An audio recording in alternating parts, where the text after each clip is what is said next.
नमस्ते मेरे प्यारे भाइयों और बहनों, आप सभी का छोटू इंस्पायर्ड चैनल पर स्वागत है। दोस्तों, अगर आप इस कहानी को अंत तक सुनते हैं तो आप अभी से ही अपना समय बर्बाद करना बंद कर देंगे। दोस्तों, आज के इस गौतम बुद्ध की शिक्षाप्रद कहानी से आपको बहुत कुछ सीखने को मिलने वाला है, इसीलिए इस वीडियो को अंत तक जरूर देखें। दोस्तों, एक बार गौतम बुद्ध अपने भिक्षुओं के साथ एक वृक्ष के नीचे बैठ विश्राम कर रहे थे। उस वृक्ष की छांव में बुद्ध अपने भोग की जिज्ञासा दूर कर रहे थे। बुद्ध के सभी भिक्षु एक एक करके उनसे प्रश्न पूछ रहे थे और गौतम बुद्ध उनके प्रश्नों के उत्तर दे रहे थे। बुद्ध के उन भिक्षुओं में कुछ भिक्षु ऐसे भी थे जो कुछ समय पहले ही संघ से जुड़े हुए थे, जिसके कारण अभी उनके भीतर वह समझ पैदा नहीं हुई थी जो गौतम बुद्ध के प्रवचनों को समझ सके। गर्मियों का समय था, सूरज अपने चरम पर था और चारों तरफ धूप ही धूप थी, लेकिन उस वृक्ष के कारण बुद्ध और उनके सभी भिक्षु आराम से छांव में बैठे हुए थे। इतने में ही गौतम बुद्ध के एक भिक्षु की नजर एक बूढ़े व्यक्ति पर पड़ती है जो उस वृक्ष के पास से ही गुजर रहा था। वह भिक्षु उस बूढ़े व्यक्ति को देखकर अचानक से ही हंसने लगता है। उस बूढ़े व्यक्ति की उम्र बहुत ज्यादा हो गई थी, जिसके कारण उसकी कमर मुड़ गई थी। उस बूढ़े व्यक्ति के हाथ में एक डंडा व्यक्ति जिसका सहारा लेकर वह बूढ़ा था अपनी मंजिल तक पहुंचने का प्रयास कर रहा था। उस बूढ़े व्यक्ति का शरीर केवल हड्डियों का ढांचा मात्र था। अपने भिक्षु को हंसते हुए देख बुद्ध उससे कहते हैं कि मेरे प्रिय भिक्षुओं, कृपा कर हंसो मत, क्योंकि जिस व्यक्ति को देखकर तुम अभी हंस रहे हो वह कोई साधारण व्यक्ति नहीं है, बल्कि वह व्यक्ति इसी क्षण तुम्हारे जीवन को रूपांतरित करने की क्षमता रखता है। जो आज तक मैं तुम्हें सिखा नहीं पाया, वह यह बूढ़ा व्यक्ति तुम्हें सिखा रहा है। इसके द्वारा दी गई सीख को बेकार ना करो। बुद्ध की यह बात सुनकर वह भिक्षु बुद्ध से कहता है कि मुझे क्षमा करें बुद्ध, पर मुझे यह समझ नहीं आ रहा है कि जो एक बूढ़ा व्यक्ति जो खुद अपने शरीर और अपनी बीमारियों से लाचार है, वह मुझे क्या सिखा सकता है। फिर बुद्ध उस भिक्षु से कहते हैं कि यह बूढ़ा व्यक्ति तुम्हें तुम्हारा भविष्य दिखा रहा है।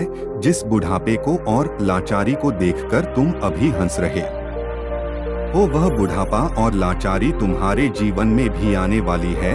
वह बूढ़ा व्यक्ति तुमसे कह रहा है कि अभी समय है, इस स्वस्थ शरीर का अच्छे कर्म करने के लिए उपयोग करो। अगर तुम्हारा यह स्वस्थ शरीर तुम्हारे हाथ से निकल गया तो फिर से वापस नहीं आएगा, और अभी तुम्हारा यह शरीर सही से काम कर रहा है, जैसे कि तुम्हारे हाथ, पैर, आंख, कान और यह सभी चीजें सही से काम कर रही हैं। क्या यह छोटी बात है और क्या तुम इसे मामूली सी बात समझ रहे हो? यह घटना कोई साधारण घटना नहीं थी जो अभी तुम्हारे साथ घटी, और यह घटना तुम्हारे जीवन को बदलने की क्षमता रखती है। ठीक इसी तरह की घटना ने मेरा जीवन बदला था, और इस तरह की घटना के कारण ही मैं आज है कि बुद्ध हूँ। फिर वह क्षमा करें भिक्षु बुद्ध से कहता, परंतु मेरे मन में यह विचार ही नहीं आया कि मैं उस बूढ़े व्यक्ति से कुछ सीख सकता हूँ। उसे देखकर लगता है कि जिस स्थिति में आज वह बूढ़ा व्यक्ति है, उस स्थिति में तुम कभी नहीं आओगे। जिस बुढ़ापे का और लाचारी का सामना आज वह बूढ़ा व्यक्ति कर रहा है, तुम्हें लगता है कि उसका सामना तुम कभी नहीं करोगे, इसीलिए तुम उस बूढ़े व्यक्ति को देखकर हंस पाए। तुमने सच्चाई को नजर पाए, तुमने सच्चाई को नजरअंदाज कर दिया। अगर तुम सच्चाई को देख लेते तो चाहकर भी अपने आंखों के आंसुओं को नहीं रोक पाते, परंतु तुमने सत्य को अनदेखा कर दिया और तुम बहुत बड़ी संभावना से चूक गए।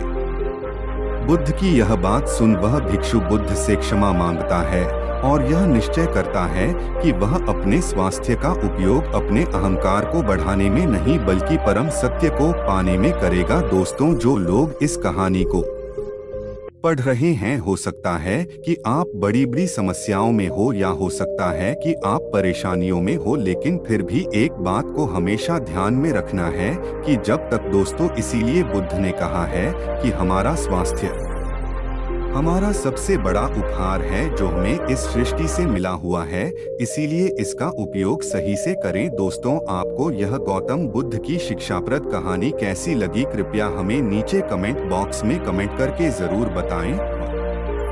आपको यह कहानी पसंद आई होगी तो अपने दोस्तों के साथ इसे अवश्य शेयर कीजिए और ऐसी ही गौतम बुद्ध की शिक्षाप्रद कहानी सुनने के लिए चैनल को सब्सक्राइब जरूर करें। नमो।